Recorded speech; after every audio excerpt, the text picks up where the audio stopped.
Саламатсыздар балдар. Бүгүнкү турган темабыз параграф 35 теңдемени графиктик ыкма менен чыгаруу. Бизге белгилүү теңдеме чыгарганды билебиз, белгисин табабыз, график тапканды билебиз. Демек x-ке маневр ийир табабыз. X көз каранды эмес өзгөрмө, y көз каранды өзгөрмө. Бизге графиктин баары белгилүү. Парабола, түз сызык жана башка мына карайбыз бедине. Бул экен, бул парабола дейт. Демек y по x квадратка. Y по x квадратка маани беребиз. X-ке маани берип, y таап алабыз.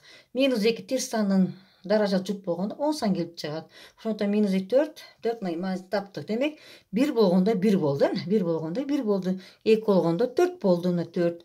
0 болгондо 0, -1 болгондо 1, -2 болгондо 4 болду келип чыкты.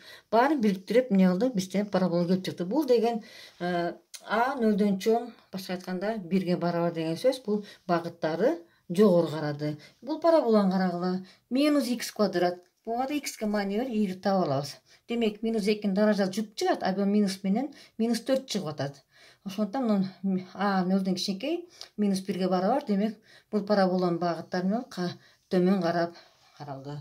Биз мына графиктерди билебиз, маани бергенди биле алабыз. Эми бүгүнкү өтө турган темабыз кандай? Мисалы үчүн бизге төнөдө теңдеме берилсин. X квадрат барабар 6 бөлүнгөн x. Мен муну теңдеме чыгыш үчүн барабардын эки жагын x-ка көбөйтүп жиберейин. X-ка көбөйткөндө x куб барабар 6 келип чыгат. Демек мындай теңдемелер ыкмасы бизге белгисиз. Ошондуктан биз графиктен жардам менен берилген теңдеменин жакындатылган тамырларын таба алабыз. Ал үчүн кандай табабыз? Ал үчүн y барабар x квадрат, y барабар 6 бөлүнгөн x деп алабыз. Демек биз экинчи 6 менен x'тин маани таап алайлы. y x деп 0дон берейин. 1, -1, 2, -2, 3, -3, 6, -6тан берейин. Демек ар кайсы сан 0ге бөлгөндө 0 келип чыгат. Сан 1ге бөлгөндө сан өзү келип чыгат. Анан минуска бөлсөк -6, 6-ны 2 бөлсөк 3, -3, 2, -2, 1, -1 келип чыгат. Биз маани таап алдык. Биз эми азыр эмне кылабыз? Парабола менен экөөнүн кесишкен точкаларын табабыз. Карагыла. 0 болгондо 0 болду. Мынакей. 0 болгондо 0 болду. 1 болгондо 6 болду. 1 болгондо 6 болду, мына бул жер болду. -1 болгондо -6 болду. Мына бул жер белгилейбиз. 2 болгондо 3 болду. 2 болгондо келтирип, мына бул жер болду, 3 болду. -2 болгондо -3 болду. Дагы 3 болгондо 2 болду. Мына 3 болгондо 2 болду. 2 -3 болгондо -2. Анан 6 болгондо дейт, мына 5, 6 деп 6 болгондо 1 болду. 1 5 -6 болсо 1 чыкты. Демек бириктиребиз мына. Так, мындай. Мага мындай тескеп түшүрдүк. Анан мындай гипербола график болуп калды, көрдүкпү? Эми биз кесишкен жерин карайбыз. Кесишкен жерин карайбыз дагы мындай түшүрөбүз. Түшүргөндө 2ге жетпей калды, көрдүкпү? 2 жетпей калды. Анда канча дейбиз анда биз?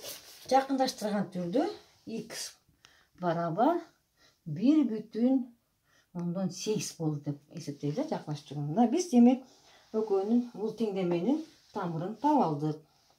Андан кийин эми экинчи графикти карагыла. Бул парабола экен. Бул берилген эмес. Мен таап алам. -1 болгондо 1 болду. 1 болгондо 1 болуптур. 2 болгондо 4 болуптур. 3 болгондо 9 болуптур мынакей. -3 болгондо 9 болуптур. Демек бул y бар x квадраттын графиги экен, парабола экен. Эми экинчи түз сызыкты карайлы. Кайсы түз сызыктын графиги экенин билебиз. Демек 0 болгондо 3 болуптур. Мынакей мына жерде турат. 0 болгондо 3 болуптур. -1 болгондо 1 болуптур. Анда ойлонобуз.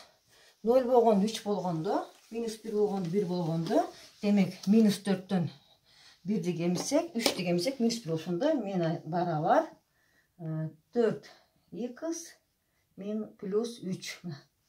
Ушул суту функциянын график экенин мен таап алдым. Мына биз таптык. Андан кийин биз азыр тапкан тапқан график үстін 6 бөлін 2-тің графигі. Егер буға менен парабол сызсам, бізде бұл график келіп шығады. Андан кейін мұны қарайбыз. Мұны қарағанда y бара 2-тен 1 x даражасының графигі, андан x плюстің өкөн кесішкен жері қайсы екен? -1 екен. Егер координатаны тапсақ, -1, 2 демек, бір облыстен x тапсақ, x -1-ге барар екен. Бұл деген x квадрат менен 8 бөлін x екен. Біз аз шығарған деген демек парабола. Анан мұнда демек өкөн кесішкен жері 2, демек бұл x барабар 2 келіп жатыр екен. 2 шығады екен. Эми китеп боюнча аткарсак, демек 676 көнөгү бир аз ушул эле көнү экен. 675 көнү 8 бөлүн 2 минус x плюс 6 экен. Кана көрөлү азыр. Номер 675 асы 8 бөлүнгөн 2 кечиресиңер. 8 бөлүнгөн 2 барабар минус 2 кошулган 6 дейт. Эми азыр буга маани берип муну тапсак, эми биз азыр графиктен эле таап койбойм. Мен x минус 6-га маани берейин. 2 y деп туруп, 0 1 2 канча дейин да минус 2 деп тура дейин. Анан 3, анан 4 деп берейин, 4 деп берейин. Ушуна 0 болгондо 6 болот экен. 1 болгондо 5 болот экен. 2 болгондо 4, минус 2 болгондо мында минус 2-ни плюс болуп кетет да, 8 болуп кетет экен. 3 болгондо 3, 4 болгондо 2 болот экен. Биз эми график бизде бар, белгилүү. Ушу графикти таба берели биз анда. Параболаны карабай белгилейбиз. 0 болгондо 6 болуптур. 0 болгондо 6 мына 1 болот. 1 болгондо 5 болуптур. 1 бул жерде экен. 1 болгондо мына 5 1 болсо 5. 2 болгондо 4. 2 болгондо 4 мына бул жер. Анан 3 болгондо 3. Бул жер 3 болсо 4 болгондо 2. 4 болгондо мына 2. 2 болду. Анда 6 болгондо эмне болот? 0 болот да. 6 болгондо 0 болот. 8 болгондо минус 2 болуп калат. 8 берсек мына мер болуп калат экен да, минус 2 болуп калабы. Минус 2 болгондо плюс 8 болуптур. Мына бул жер экен, минус 2 болгондо мына бул жер экен да. Мына ошондо сызганыбызда кандай болуп калды биздин?